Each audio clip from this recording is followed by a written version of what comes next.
कृपा सिंधु नरूपहरि महामोहतम पुंज जासु वचन विकर निकर मंचासीन श्रद्धे महात्मागण,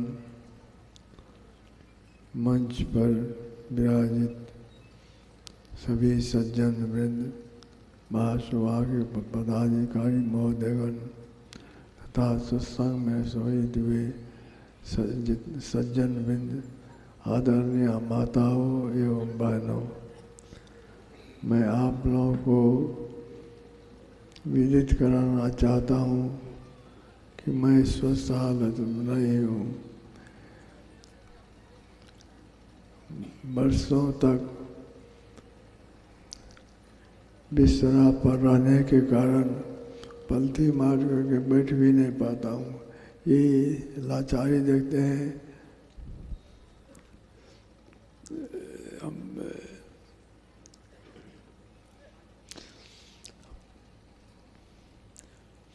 अब कुर्सी पर बैठना पड़ा है।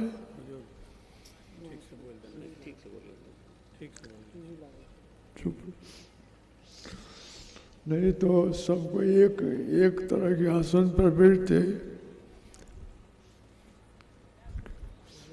यहाँ आना नहीं, अपनी स्थिति को देखकर आने हम तैयार नहीं हो रहे थे, लेकिन महासभा के महामंत्री महोदयगण के विशेष जोर डालने पर मुझे आना पड़ा। आकर के अवश्य मुझे यद्यपि चलने में असमर्थ हूँ, फिर भी यहाँ आकर के सबों के बीच अपने को पा करके मुझे बड़ी प्रशंसा हो रही है। आज जो भगवान बुद्ध के भगवान राम के उपदेश का पाठ हुआ, बड़े भाग मनुष्य सन पावा, सुर दुर्लभ सब ग्रंथ ही गावा। आप सभी लोगों ने ये पाठ को सुना। यह पाठ तो प्रायः सत्संग में होता ही रहता है और पहले भी आप लोग सुने होंगे। इसमें भगवान श्री राम ने कहा कि बड़े भाग मानुष तन पावा, सुर दुर्लभ सब ग्रंथ ही गावा। बहुत भाग्य से मनुष्य शरीर आप लोगों को प्राप्त हुआ है। यह देवताओं को भी दुर्लभ है। देवता किसे कहते हैं? पुण्य कर्म करने वाले को जब देवलोक की प्राप्ति होती है अपने कर्म सुकर्म का फल भोगने के लिए, तो वहाँ रहने पर वे देवता कहलाते हैं। लेकिन वहाँ रह नहीं पाते सब दिन, वहाँ से हटना पड़ता है। हट करके कहाँ जाते? मनुष्य शरीर के लिए कहा कि सुर दुर्लभ सब ग्रंथ ही गावा। मनुष्य शरीर बारंबार नहीं मिलता। मनुष्य शरीर तो जो संसार में रहते हुए, संसार से अनासक्त होकर रहते हुए सुमिरन ध्यान में लगे रहेंगे, वही स्वर्ग सुख भोगने के बाद फिर इस मनुष्य पाने के अधिकारी बनते हैं। सभी संतों ने ऐसा ही कहा। हम लोगों के परमानंद गुरुदेव ने कहा है मनुष्य शरीर है तो बड़ा उत्तम शरीर, लेकिन यह बीतता जा रहा है, इसका ख्याल करें। दिन बीतत जावे आयु खुटावे, भजो भजो प्रभु नाम। समय बीत रहा है। इतना ही नहीं, दूसरे शब्दों में उन्होंने कहा कि क्षण क्षण पल पल समय सिरावे, नर तन दुर्लभ फिर नहीं पावे। यह मनुष्य शरीर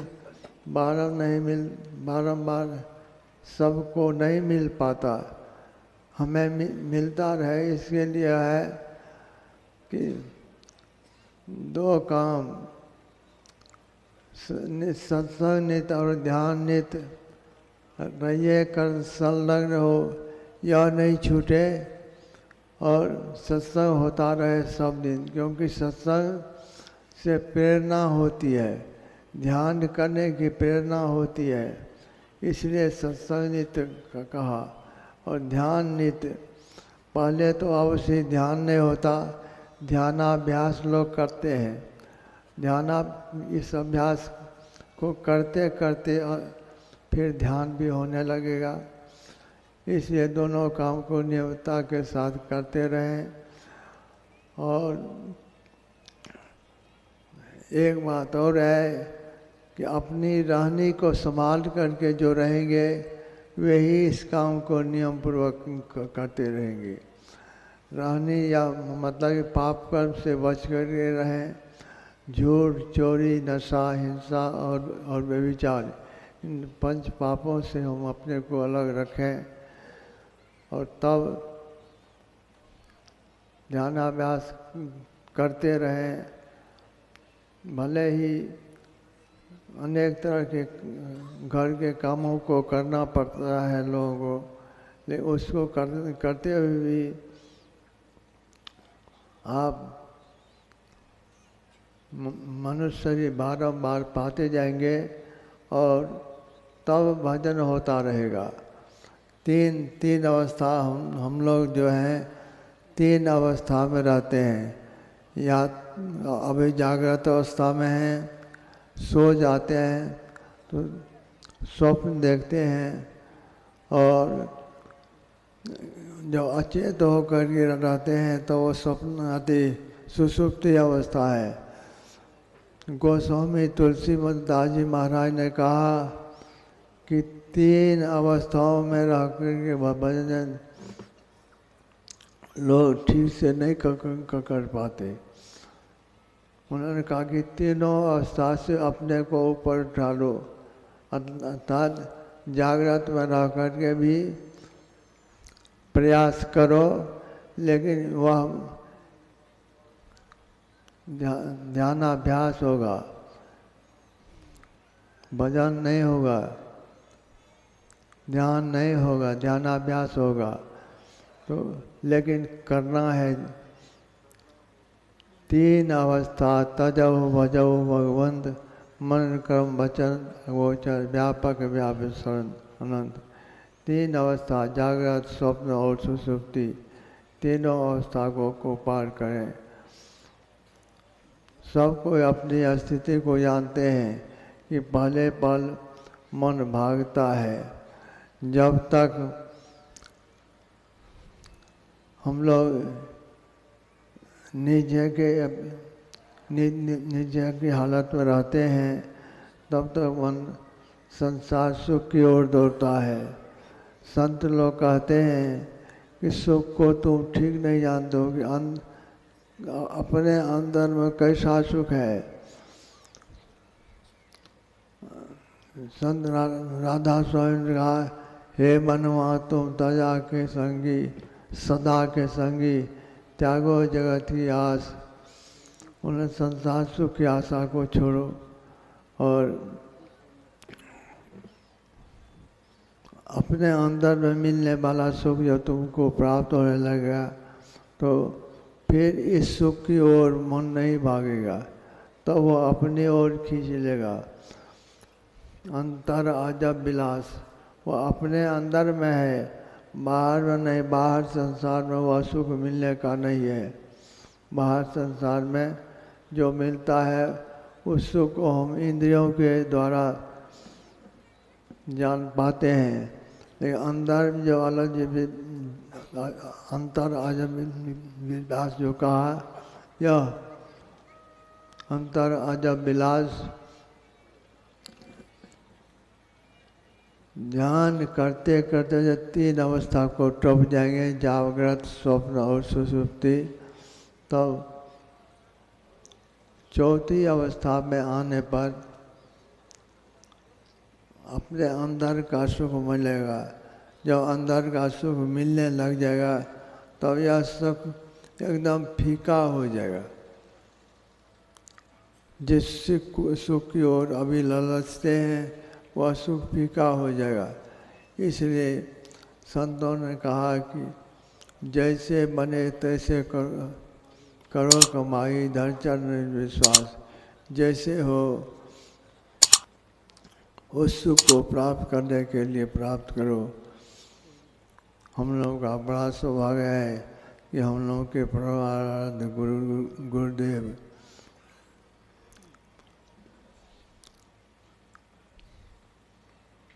इसका रास्ता हम लोगों को बतलाए हैं। इस रास्ता पर चलेंगे तो अवश्य हमारी कामना पूर्ण होगी। मैं पहले ही आप लोगों को ज्ञात कराया था कि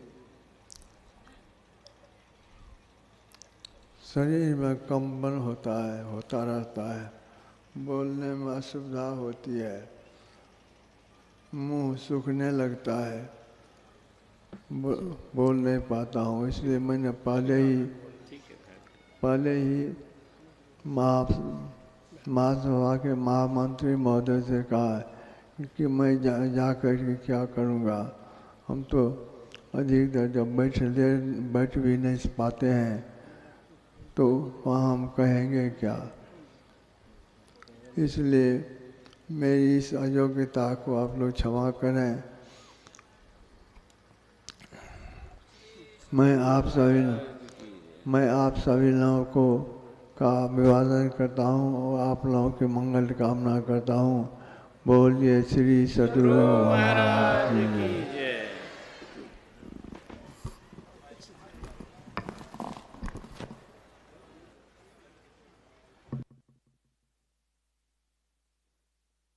श्री सद्गुरु महाराज की जय।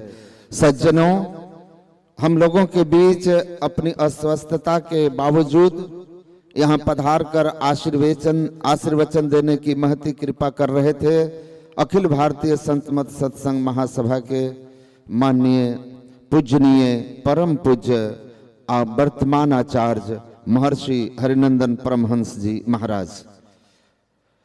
भारतीय संत परंपरा के महान विभूति और वर्तमान में निष्कलंक निष्कपट और भारतीय मनीषी परंपरा के महान पुरोधा कहकर अगर हम लोग अपने को गौरवान्वित महसूस करते हैं इन महापुरुष के सानिध्य में रहकर और संत मत के अनुयायी होकर, तो मुझे लगता है कि इसमें कोई अतिशयोक्ति नहीं है। कौन सी ऐसी धर्म सभा है, जिस धर्म सभा के कौन से ऐसे धर्माचार्य हैं जिनके साथ मुझे पूज्य के आशीर्वाद से कई दिनों तक रह करके सम्मेलन को संबोधित करने का सौभाग्य नहीं मिला। लेकिन मैं दावे से कहता हूं कि जो गरिमा संतत्व की मैंने इन महापुरुष में देखी, उसके दूर दूर तक मैंने और किसी में कहीं नहीं पाया।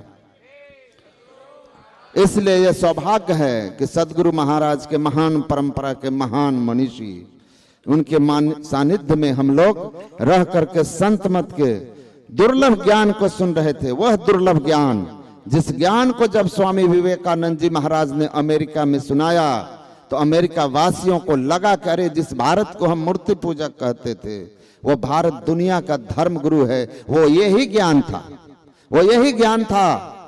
आपको जानकर आश्चर्य होगा कि इसी तरह का एक हम लोगों का अखिल नेपाल जब काठमांडू में हुआ था और वहां के तत्कालीन उपराष्ट्रपति आए थे और जब इस संतमत सत्संग के प्रवचनों को सुना तो उन्होंने कहा कि मैं बहुत उदास था कि वह अध्यात्म ज्ञान जो सनातन धर्म को, वैदिक धर्म को, जिसे आज लोग हिंदू के नाम से जानते हैं, जब स्वामी विवेकानंद ने दुनिया के मंच पर पहली बार कहा तो दुनिया आश्चर्यचकित थी।